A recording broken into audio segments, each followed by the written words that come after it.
waaw ci hymne national boobu nag ci la ñu waxee li nga xamante ne rek moo nekkoon ay dialogue taskatu xibaar yi ci déclaration bu candidature de monsieur Alla Dieng li nga xamante ni moom mooy candidat à la candidature de Benno Bokk Yaakaar. Unis sont la mer et les sources, unis sont la steppe et la forêt. Salut Afrique même. Notre doyen Ndiamé, vice-président de l'UFC, il va, disons, exprimer son mot de bienvenue. Ensuite, au responsable des jeunes, Pape Fall, qui parle au nom des jeunes de l'UFC sur l'ensemble du territoire sénégalais. Et ensuite, un mot par Binta Sarr, qui est la présidente des femmes de l'UFC. Et après, je vais délivrer mon message en français et en wolof avant de me soumettre à vos questions. Doyen bismillah. Allahumma salli ala Sayyidina Muhammadin wa sallam.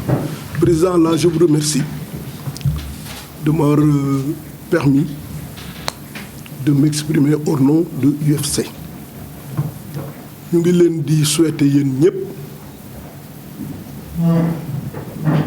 jàmm ak salaam di li ñaan suñu conférence bi mu tàmbali ci bismillahi rahmaani rahim jeex ci alhamdulilahi rabbil alamin ñu ngi ñaan nag ñëpp yàlla defal ñu jàmm def ko ci réew mi jàmm rek la ñu soxla moo ñu tax a jóg ci loolu rek la ñuy liggéey yàlla def jàmm ci réew mi yàlla yokk sutura si sunu président bi tamit yàlla sàmmal ñu ko wéral ko ndax moom day acteur de développement la loolu rek la xam te ñun loolu rek la ñu xam maa ngi remercier ñëpp di ñaanal ñëpp jàmm ak salaam jërë ngeen jëf merci. maaleykum wa rahmatullah maa ngi nuyu ñëpp si tur yi ak sant yi tey Fall boo naree wax ci turu jeunes yi tey dina xaw a xoromu pour ñenn ñi ci xamul lu bëri dama féete woon ci côté jeunes yi ay at ci gannaaw fi mu nekk nii Moulay Fall moo fa waroon a féete mais il est à l'étranger parce que quand tu parles au nom de la jeunesse ba pare commencer à se bourrer de cheveux blancs dina xaw a xorom ah loolu waral remplacement bi nii mais wax ji farata day gàtt te leer li gàttal farata te di ko leeral mooy wax li nga bëgg wax ni nga ko bëggee ñu am yaakaar ne buñ ko doxalee noonu mu wéy ñu am ci ndam dañoo mës a diisoo ci suñu biir ñun jeunes yi quand je parle bu ma nee ñun jeunes yi dama bëgg a wax ci territoire du Sénégal bi yëpp ci pavé bi yëpp fépp fi nga xamante dañ fa am ay représentants ñun président say wax la ñu wax ay at ci gannaaw nga féete suñu kanam jiite di doxal mu doy ñu li nga doon doxal ak ni nga ko doon doxalee boobu ak léegi bu amul lu ci yokk ci mbaax safaan dugg ci kon nag nit bu fekkente ne dafa am noo leen a àndee ci démb ak bërki démb ngeen ciy gis ndam di ci gis njëriñ mu di la féete fa nga xamante ne nii njiit foofu la war a féete bu fekkente ne am na la nga xamante ne ni daa nekkoon cosaanu démb te nekk mbaaxu tey bu la nee nañ jublu ci nangam te loolu nekk seen njiglaay dañ cay topp président la nga wax la ñu wax fa nga ñu jëmale la ñu topp sa gannaaw asalaamaaleykum. asalaamaaleykum wa rahmatullah maa ngi leen di nuyu yéen ñëpp di leen ziar di wax ne daanaka kàddu yi fii jib rafet na waaye dañ ne parité bi sëñ Jàmbe jàllee maa waroon a jàll parfois jàll waaye foog ñu wax ndax jigéen ñi ñoo ma yebal en tant que présidente nationale des femmes 14 régions président Alla foog ñu wax ak yow ndax ñun ñëpp a ngi ci sa ginnaaw ñu nekkul IFC sax ñu ngi ci sa ginnaaw fas yéene laa jàppale donc li may wax day gàtt damay laaj projet jigéen yi fan nga jëm ak ñun ak lan nga nar a teg ci suñu loxo lan nga ñu nar a jàppalee loolu laa amoon lu may wax. wasalaatu wasalaam ala rasulullah. Adja Binta, je répondrai à vos questions, vos interpellations tout à l'heure. Après vous avoir salué et magnifié votre présence, que ce soit les membres de la presse, mais surtout les invités de cette conférence de presse, je souhaite que notre Sénégal soit toujours un Sénégal de paix et de stabilité sociale. et je reviendrai tout à l'heure par rapport à la situation du pays. Donc ce matin, c'est une rencontre d'échange avec vous, puisque je vous donnerai la parole pour vos éventuelles interpellations. Mais en attendant, vous savez tous ce qui se passe aujourd'hui au Sénégal. D'abord, l'UFC, qui est venu du mouvement Diop Jotna avec une rencontre d'autres associations, telles des associations de jeunes, de femmes, d'émigrés, des associations d'hommes d'affaires. L'UFC est né à partir du mouvement Diop Jotna. Et ça, c'était entre la présidentielle de 2012 et les élections législatives de 2012. L'UFC a son récépissé, c'est l'Union des forces citoyennes. Et depuis lors, j'assume la fonction de président de cette structure. Il y a un secrétaire général, Jean-Léopold Gueye, il est un peu alité. Et il y a Doyen Ndiamele, qui est le premier vice-président. Il y a d'autres vice-présidentes, dont Adja Bintassar et les autres, Rama Faye et Ramatoulaye Diouf. L'UFC a participé aux assises nationales sous la direction du professeur Amadou Makhtar Mbow, à qui on souhaite un joyeux anniversaire, puisque le 20 mars prochain, il aura 102 ans. Heureusement, et alhamdoulilah, on souhaite qu'il nous accompagne davantage, puisqu'on a encore besoin de lui. Donc l'UFC a participé aux assises nationales, a participé à la naissance du M23. Vous vous souvenez bien, Alintine et moi et d'autres personnalités de la société civile avaient créé ce qu'on appelait « Touche pas à ma constitution ». Et après, ça a donné naissance au M23. Nous sommes aussi membres fondateurs de Benno Bokk Yakaar. L'UFC est membre fondatrice de Benno Bokk Yakaar et il demeure jusqu'à présent. Et c'est une coalition solide à qui les adversaires souhaitaient toujours l'implosion. Quand on était prêt à l'après des élections, on disait que Benno c'est fini, mais Benno demeure. Cependant, il doit y avoir une démocratie interne, ou bien nous le souhaitons. Et il n'y a jamais eu une coalition qui a assez duré autant de temps. Donc le mérite revient à son Excellence M. Macky Sall, qui est président de la coalition. Cependant, vu la situation délétère que traverse le pays et vu la prolifération de candidatures dans l'opposition, Benno doit avoir son candidat. Mais est-ce qu'il doit être Macky Sall? Selon la Constitution, il ne doit pas présenter une candidature. Et nous qui y croyons, puisque nous avons combattu avec lui la troisième candidature d'Abdoulaye Wade. Donc, moi, au nom de l'UFC, je dis que je ne suis pas d'accord. Je n'encourage pas une troisième candidature de Macky Sall. Et autant, l'UFC est membre de la plateforme Diamaguène troisième mandat. Donc, qu'est-ce qui doit se poser? Quelle est la solution du problème?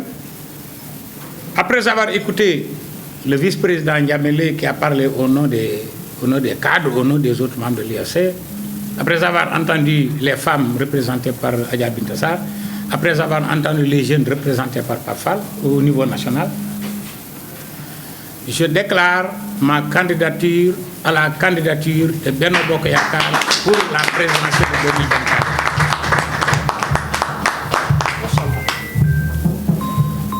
Je déclare cette candidature pour plusieurs raisons, mais que je n'aurai pas le temps de citer.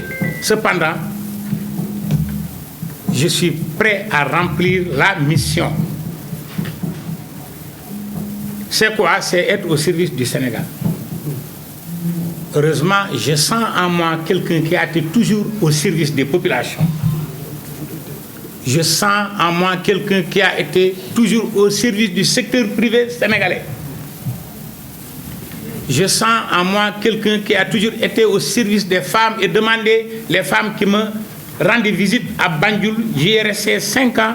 Il y a plusieurs femmes qui me remettaient leurs bagages pour que je leur fasse le transport de Yundoum à l'aéroport Léopold Sédar Senghor de Dakar, parce qu'elles avaient des problèmes au niveau de Karang.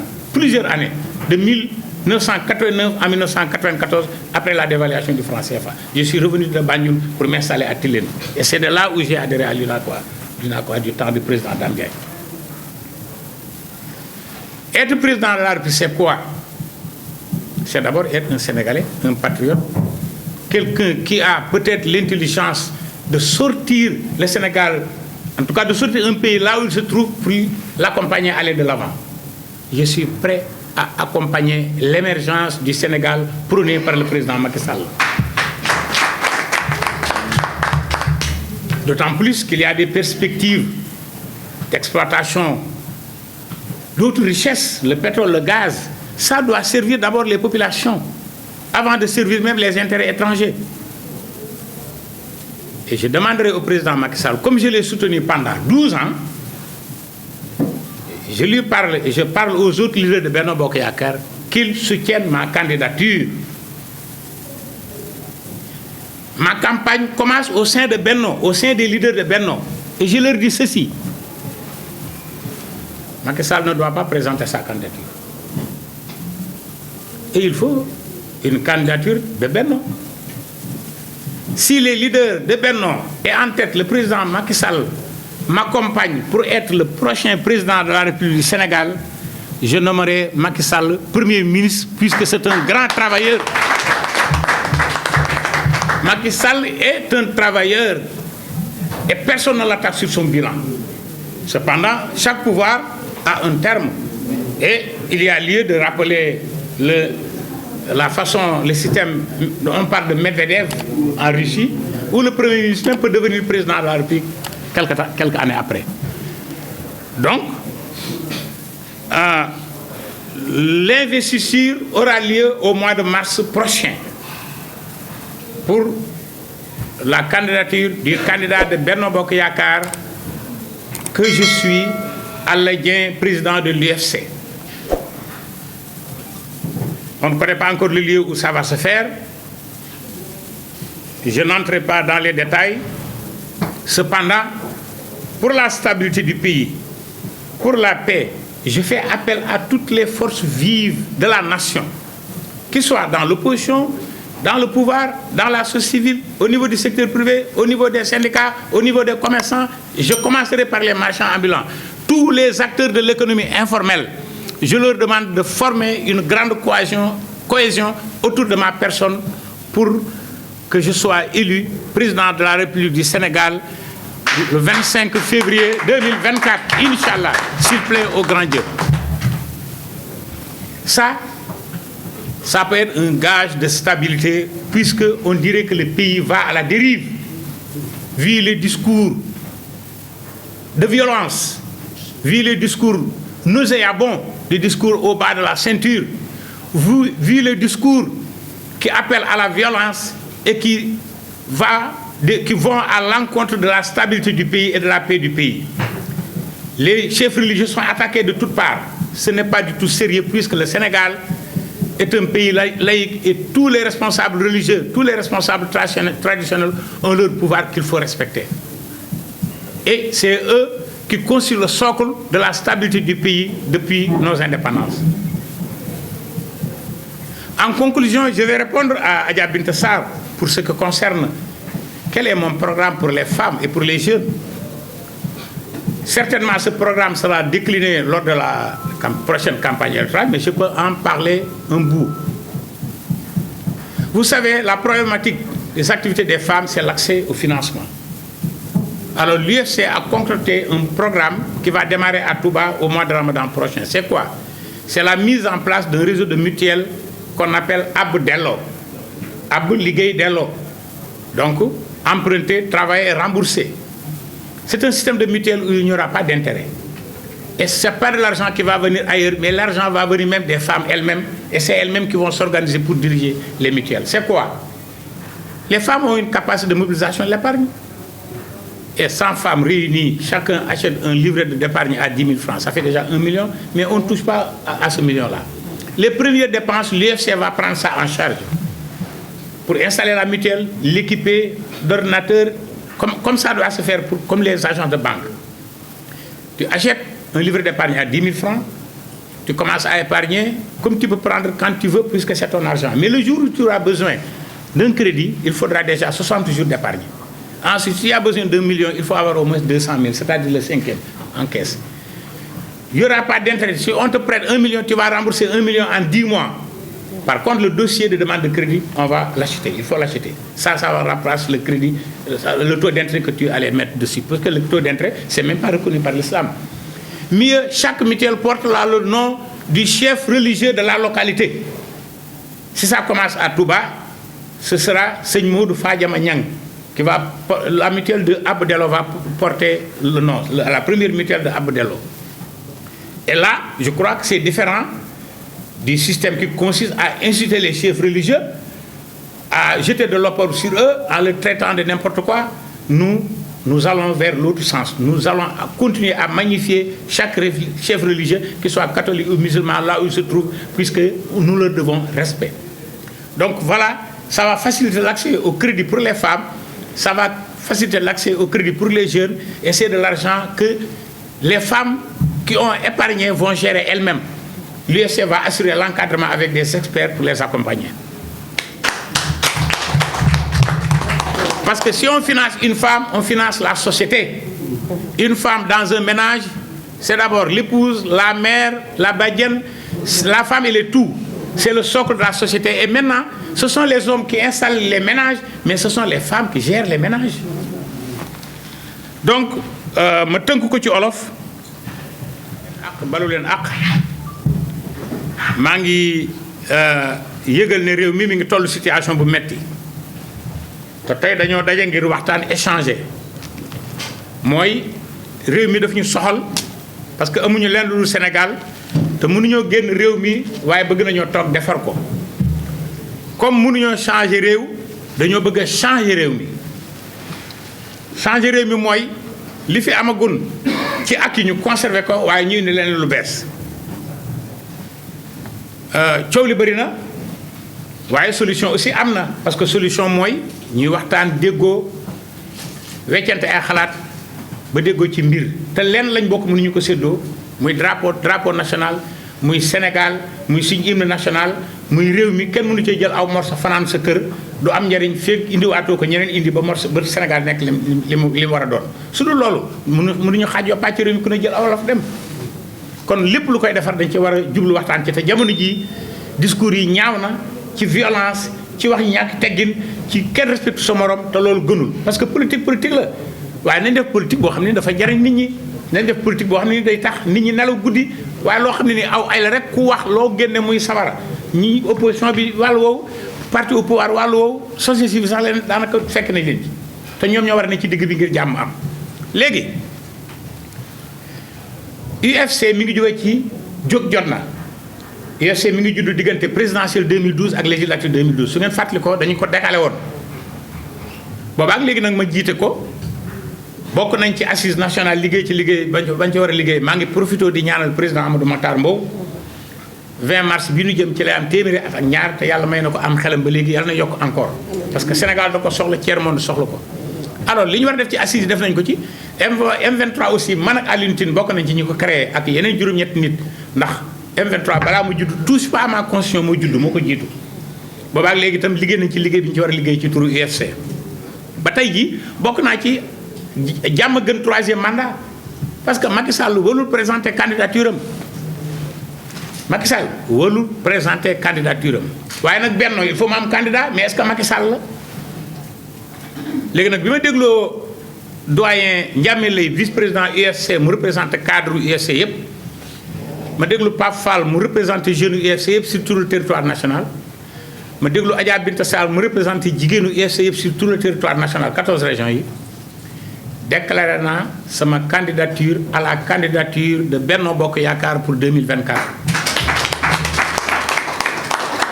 loolu mooy lan Benno mënu ñàkk candidat su fekkee am na candidat yu bëri ñu waxtaan suñ biir ñu jébbal kàddu gi aussi président bi ko jiite muy Macky Sall waaye nag sama candidature du candidature como de dama bëgg a jot ci réew mi liggéey ko tàmbalee fi Macky Sall yam continuer muy programme PSE mën naa ko am naa xam bi am naa kattan bi am naa yéene ji